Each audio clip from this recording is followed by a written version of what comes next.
You are looking live at St. Vincent College and Steelers Training Camp 2023. Where would you rather be than right here, right now? Good afternoon, Steeler Nation, and welcome to another edition of Training Camp Live, brought to you by FedEx. I'm Mike Prisuta, joined by Max Starks. We are here today as we were yesterday, as we will be most days throughout Training Camp 2023, to kind of get you ready for practice, give you a quick little summation of yesterday, and update you on what we're thinking or thinking about watching today. Max, how you doing? I'm doing good. I can't complain, Mike. I mean, a little muggy out. I mean, we had a nice downpour last night, but today the sun is bright, the field is clean, so let's get some football on. Yeah, and it is hot again, but that's not an issue if you're Mike Tomlin. It's not an issue if you're Minka Fitzpatrick, a guy who talked about welcoming the challenges of training camp, long hours, tough practices, brutal conditions. He said you find out who you are individually and collectively in those circumstances. Well, this is the proving ground, right? This is the forge for the men of steel here at St. Vincent's. Everybody's going through the same exact parameters, the same conditions, and it's not going to be ideal. It's not going to be optimal, just like we talked about. It rained yesterday, so you're going to have a little bit of a slogginess on the field, but the work still has to get done. And right now we're in day 2 of camp. We got to see our first preview yesterday, and now you get to see young guys kind of getting their feet underneath them and having a better day than they did the day before.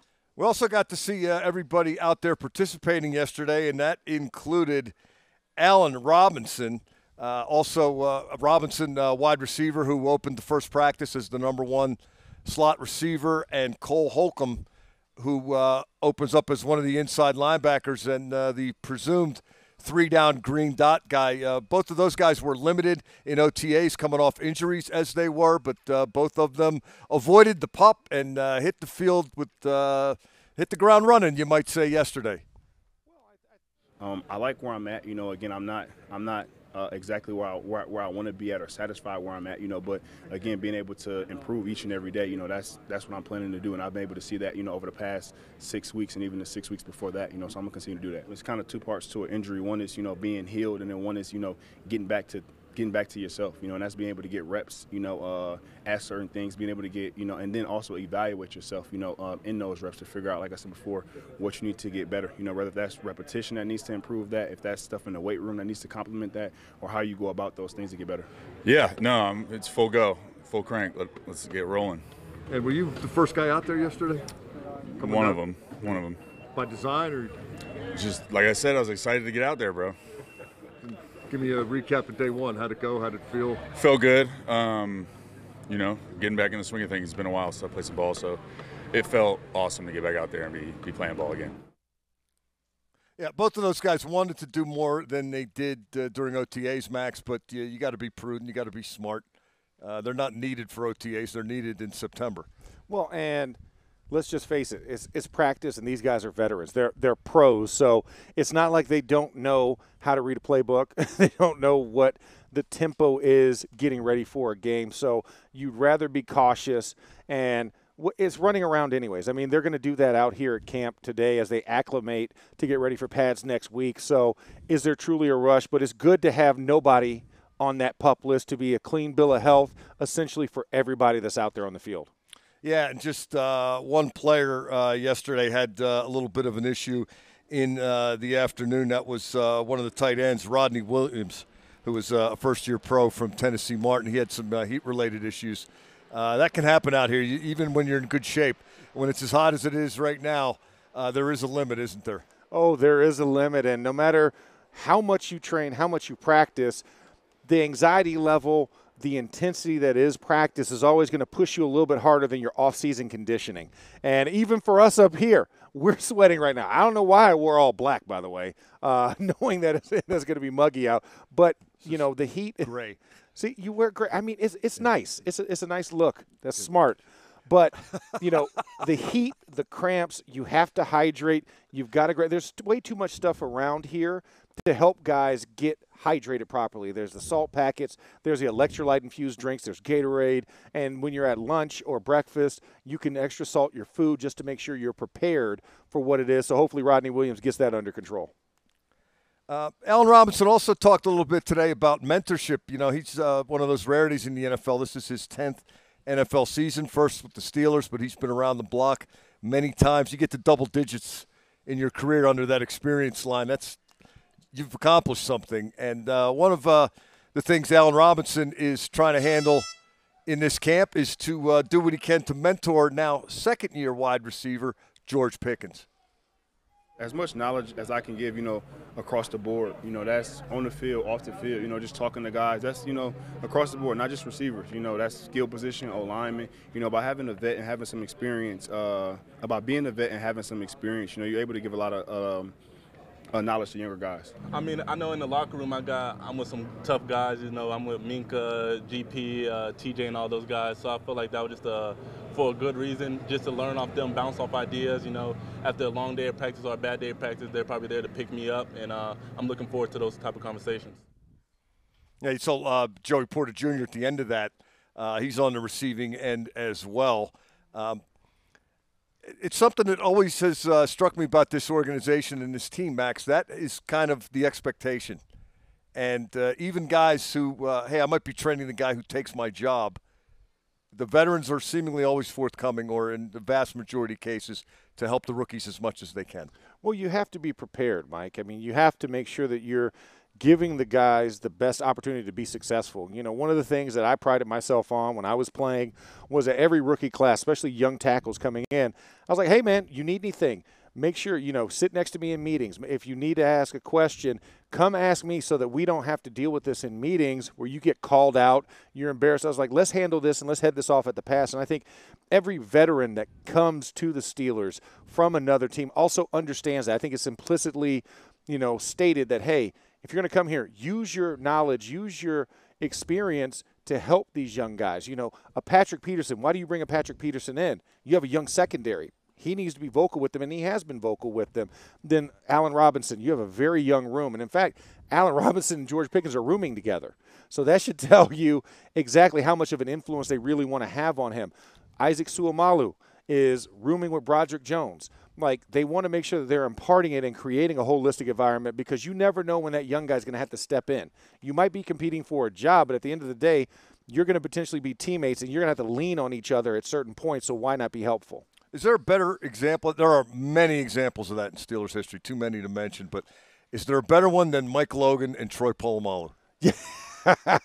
I mean, I can't think of one. I mean, when you think about just what Mike Logan did and what he had to sacrifice to give Troy the opportunity, and God, what did Troy do with that opportunity?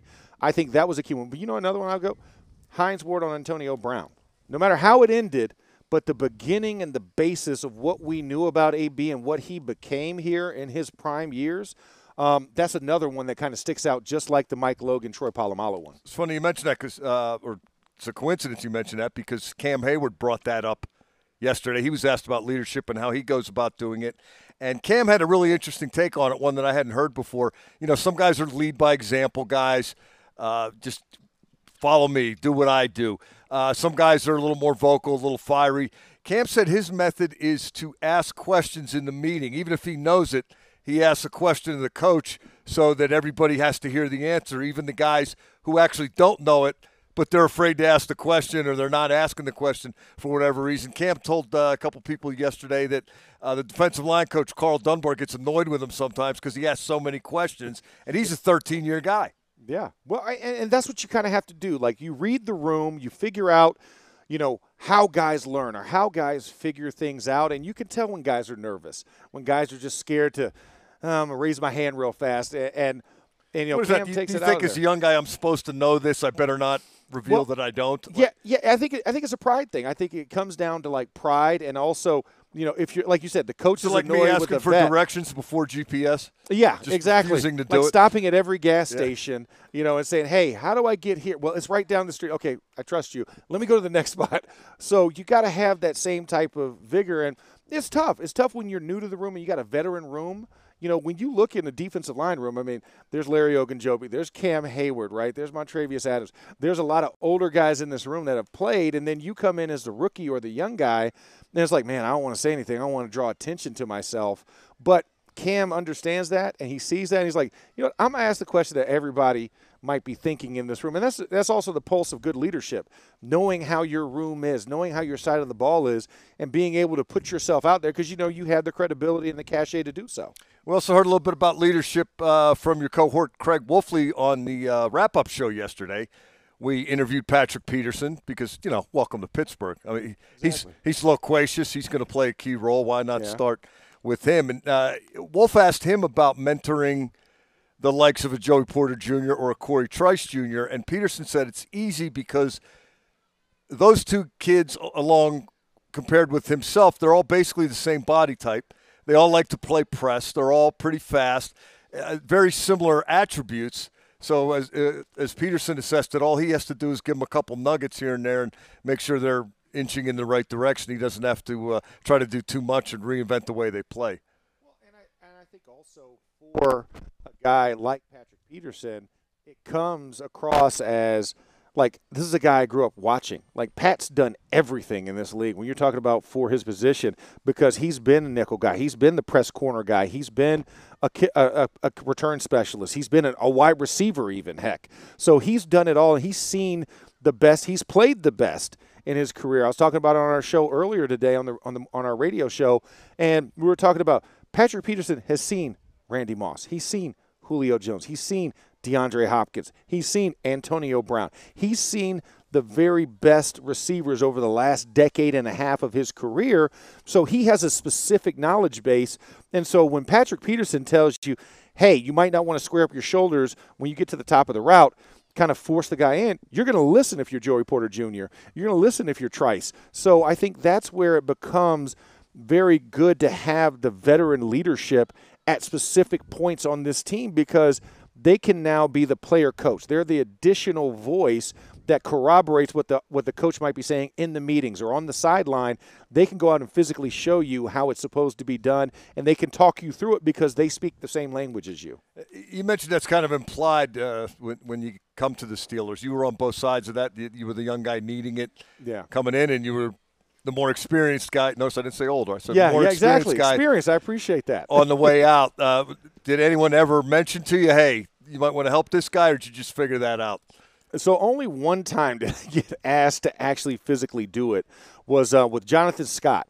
And it was asked because Jay Scott was brought in a little bit later, and then I got injured like week 9 of the season. We were in Cincinnati for the Halloween game, and so that was a year I hurt my neck, and I was on IR. They're like, hey, we need you to tutor this young man every day. Like, he has to sit next to you in meetings, and you need to watch film with him. Show him how to break things down. And that was the only time I was ever told because, like I said, normally I take rookies as soon as they get here to training camp, and I'm like, hey, come under my wing. Here, listen, we need to watch extra film. We need to learn how to write notes. Whatever you need of me, I want you at your best because it's a competition, but at the end of the day, I'm going to need you at some point. There's going to come an attrition moment where I might not be able to participate. Somebody else might not be able to participate. You have to be able to jump in there. And I think that's something that we all kind of embrace because it is a teaching environment. It's not a silo out here because I want the best. Because if I'm going to beat you, I want to beat you at your best. I don't want to beat you because you didn't know the plays. I want to beat you because I was physically better, I was better knowledge and better prepared, but I'm going to teach you how to do that so I can make sure that you learn so that when it comes your chance, you're ready to step up. If you'd like to participate in any one of these shows, you can do that. Send in your training camp questions for TCL. That's Training Camp Live. You can send those to @SteelersLive. And look at that. We have one. We're back for day 2 of Steelers Training Camp Live. Submit your questions for Mike and Max. Let's go to one, Max, shall we? Okay. How long does it take for an offensive line to start to gel on average, and what is the hardest part of that process? The communication between the linemen or getting to know each other's tendencies? C, all of the above. No, but no, it takes time. I mean, there's no hard and fast rule for on average because, like you said, this group this year is going to be a fast track. They played 17 games together, but I think it took 12 to 13 games. I was predicting 6 to 7 games before they really started to get it, and for them it took a little bit longer. It took them about 12 games, and then you really saw them clicking on all cylinders. They worked with Najee, so the running lane became wider, made it easier for him to run the ball, pass protection communication, learning the different cadences. So it really depends on kind of the age of your group, but also the age of the guys the voices that are around you. So the quarterback, how does his cadence sound? You got to get used to that. And all 5 of you have to get used to it together, because some guys might hear things a little quicker, some might hear it slower. Then also, how does your tight end help if you're a tackle?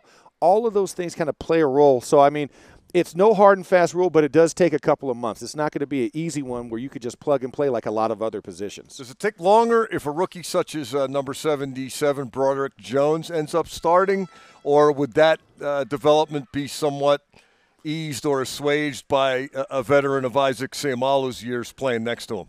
Well, I think because Isaac and Broderick are both new, if that did become the combination going week 1, it would take a little bit of a backseat, but both of them would be learning at the same time. So you would have a center and right side that would be ready to go, but the left side would kind of be a little bit slower to get into it. But if you have, say, a Dan Moore there, and then Isaac is the new guy, Isaac being the veteran with a lot of plays, it's going to fast track a little bit quicker, because that's going to only be one spot that you're replacing the continuity versus 2 out of the 5. Let's stay with the rookies since we got to Broderick Jones. Rookies are always spotlighted, particularly early in a process such as a training camp. So if you don't mind, let's go down the draft class and see what we think or what we're projecting for these guys. Let's start with number 1.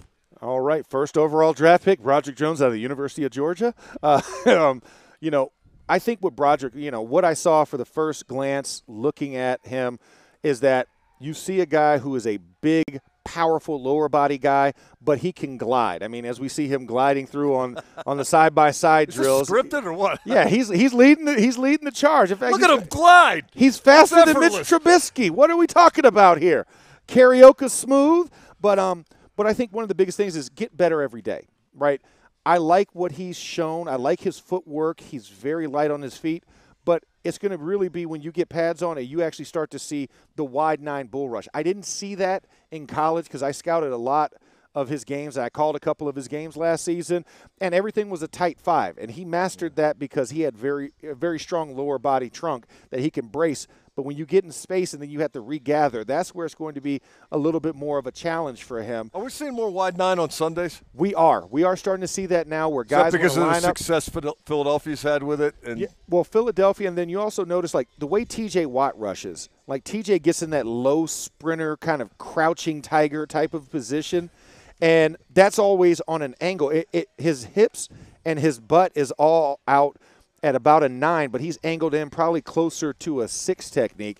And some guys, that's an optical illusion for them because they think they have to get wider because there's more frame and they think they're wider, but they're really tight. So how he adjusts to that type of technique, and like you said, the wide 9s, Tennessee used to do that a lot back in the day, where they would just blow guys out. They almost look like slot corners, blitzing off the edge, but they were defensive ends. So I never understood why people don't just run through that. But the gap is a mile wide, right? I mean, yeah, you would think, hey, let's just check run. This guy is all the way out, but they don't do it. They're so scared of it. But that's one of the things you have to get kind of reaccommodated with. And then when you don't have a quarterback that's mobile or necessarily quick, they're not going to do that. Like, they're not going to play that against Lamar Jackson. Right? You're not going to see wide 9s. But against Kenny Pickett, they're going to try that because he's such a young guy, and they feel like he's not mobile, even though he's more mobile than we think. I'll tell you one thing that's impressed me about Broderick Jones, and right away, his first press conference after they drafted him, the tradition, he gets picked and you do the teleconference with the media. Then the next day he's flown to town and they take him to Kennywood and Permanis and you give him the tour. And then key to the city. Comes to the facility and gets a picture with the jersey, holding up the jersey. He was so sharp and smooth and comfortable in front of the camera.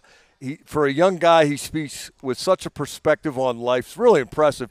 And then just talking to him the other day when he arrived, Max, the natural question, did you come here to start? How long is it going to take you to start? Are you fixated? And the answer was, no, I'm just going to try to be the best me and let it play out. Kenny Pickett handled it that way a year ago. These guys are very different to me that they've started to draft in their mindset. I don't know if that's a generational thing. Nobody's coming in and said, yeah, I'm going to start a corner. Why do you think I'm here? Yeah. There's no bravado. It's just more determination with this group. Well, and I think, the way that college is now, right, with NIL, with transfer portals and everything else, like it's more fluid. So you have to kind of take it from a perspective that, I can't assume nothing. And you like to have rookies like Broderick, like Kenny. Listen, I'm coming here to make the best of my situation.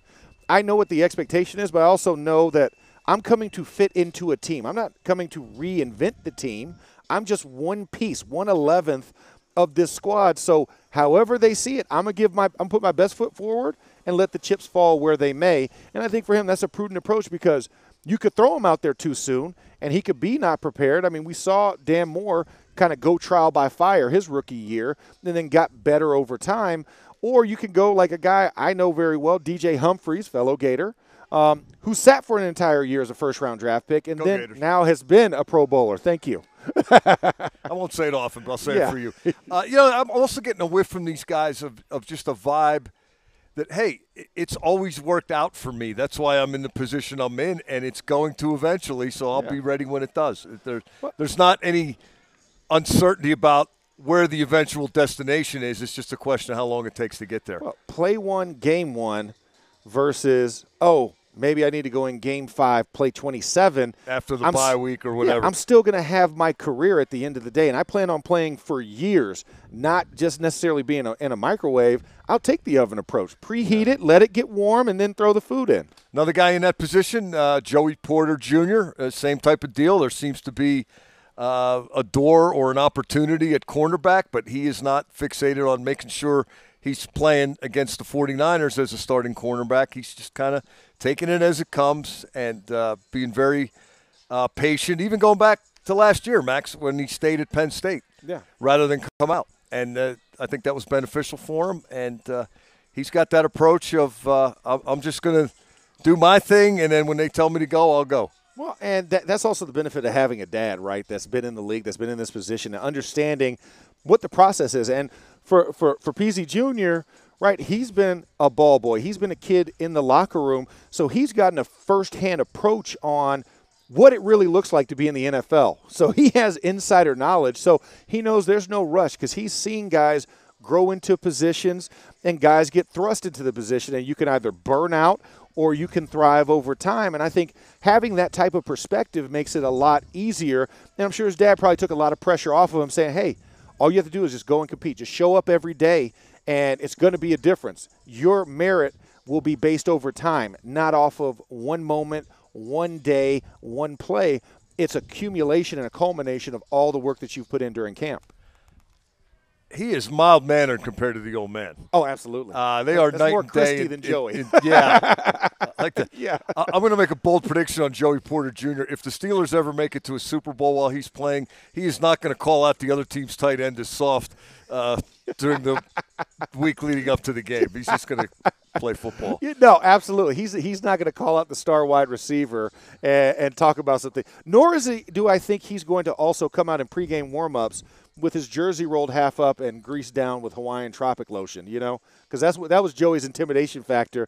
He used to roll the shirt up, show off the abs, and then he would just stalk the 50-yard line back and forth, yelling at the opposing team pregame. Sometimes even the 55-yard line, he might have thought he was playing Canadian. Yeah, he got a little bit over, and and I think it's more so a reason why we have the 45s now. There's like a 10-yard grace period because of Joey Porter. It's like the Joey Porter rule. It's like no man's land. Yeah, you're not allowed to cross over anymore because Joey definitely habitually line-stepped in those situations. Another part of this draft class, the 2B selection, Keanu Benton, defensive lineman out of Wisconsin. I love this guy. He was highly thought of by all the draft analysts, and if you watch Big Ten football, as I do, pretty good football player. Yeah, no, so what's funny is I had him listed as we were doing the draft coverage, and we were getting to, okay, we need to draft a defensive lineman. I was like, it was Keanu Benton and Gervin Dexter were my two choices. And obviously Gervin Dexter being a Gator, I knew him a little bit better. But like you said, watching Big Ten football, you can't deny, and let's just face it, in recent history, we've had success with guys coming from Wisconsin. Yeah. Yeah. And other people have too. I mean, yeah, it's, this kind of applies to Nick Herbig as well. Yeah. We'll get to him in a minute. But Wisconsin produces a very predictable kind of player in terms of their comportment and their effort and their willingness to be coached, does it not? Yeah, there's a certain work ethic that is expected, or a standard, right? I mean, we're talking about standards in school. There's certain schools who are known for certain position groups. Like you think of LSU, you think of Florida for defensive backs, right? That's the first thing you think about, and there's always an argument about who's DBU. Well, Wisconsin is always going to put out great defenders, whether it's a linebacker position, whether it's a defensive line position, just like Iowa. Like Iowa's another one where I never question the defensive guys. Yeah. It's the offensive guys that we have to worry about. Or the linemen. No, the linemen in general, yeah. So, I mean, that's one of the things that you can kind of expect. And so with Wisconsin, it is a safe bet.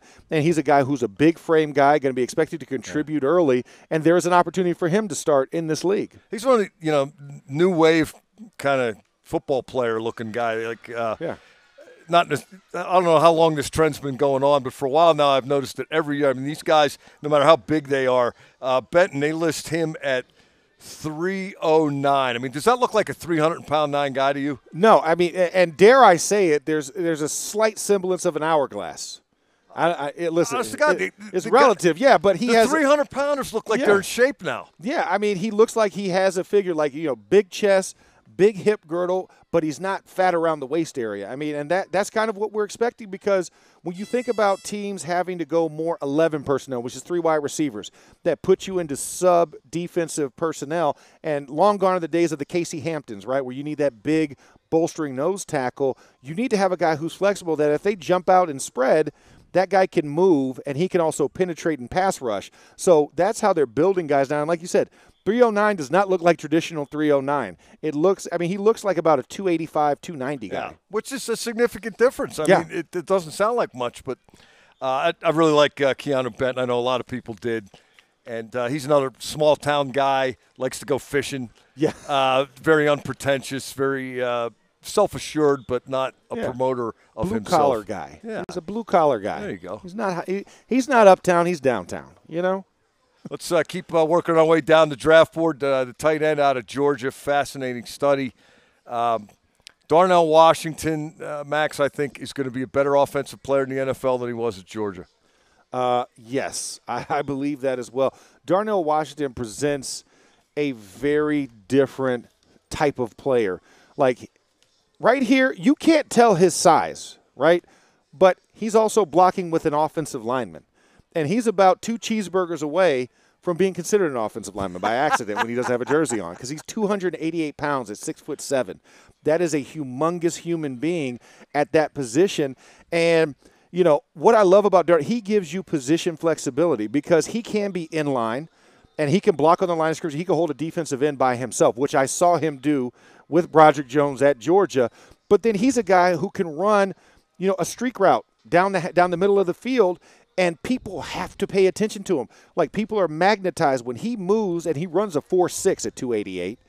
When he moves down the field, eyes can't help but look at him, and that helps a lot of your hide routes, which meaning if he's running straight down the field, a receiver can cut behind him, and that receiver kind of gets lost. I saw it yesterday. We were out here, and it was what we would call a wing position, where you had Darnell Washington on the line, and you had Connor Hayward sitting in a wingback position. And Darnell runs a clear-out route, and you see Connor Hayward come right behind him on a little hide shallow route, and he's wide open, because guess what? The linebacker that was supposed to carry the wing looked at Darnell Washington, because it was a moving skyscraper down the middle of the field, and he paused for a second and left Connor Hayward wide open. That's what Darnell Washington presents, is that he can be a flex guy, but you can also flex him out into the slot, and he could run a route as a slot receiver as well. So he's a very interesting one. He's a guy that throughout the year I think is going to get more and more comfortable, and more packages thrown his way in this offense. Yeah, his name's Washington. If you're watching us from the Pittsburgh market, you know of Mount Washington. You're probably calling this guy Mount Washington. Or Mount Washington. Yeah. If you're out of market, there's this thing in Pittsburgh called Mount Washington. It's where everybody goes up to look at the city.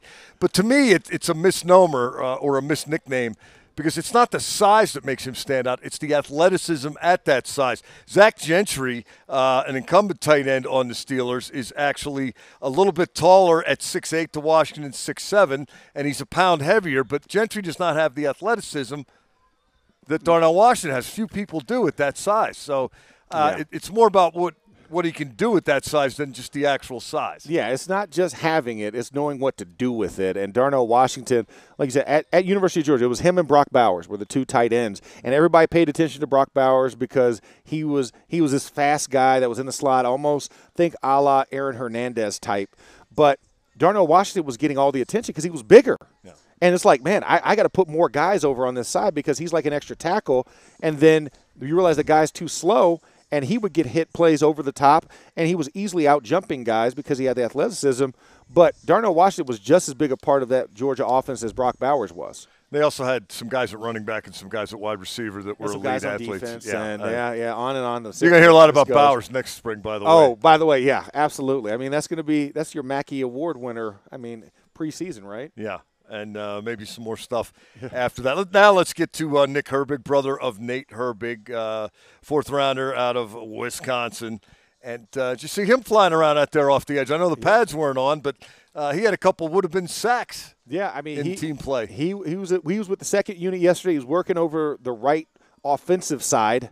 I have to realize how I say that because defense looks at it in a mirror. So he was playing left outside linebacker, but he was over the right tackle. And he was giving LaRaven Clark, a veteran in this league, some fits. And you just saw a lot of the pop off the edge, hip explosion. And he was great when he got to the leverage point, which means you get hip-to-hip with that lineman and flipping his hips and shortening the corner. I thought that was something really cool to see. Now, granted, we weren't in pads. It's a lot different struggle. But in the air type of practice that this was, I thought he really acquitted himself well and really showed some nice pass rush nuance on the edge when closing the corner.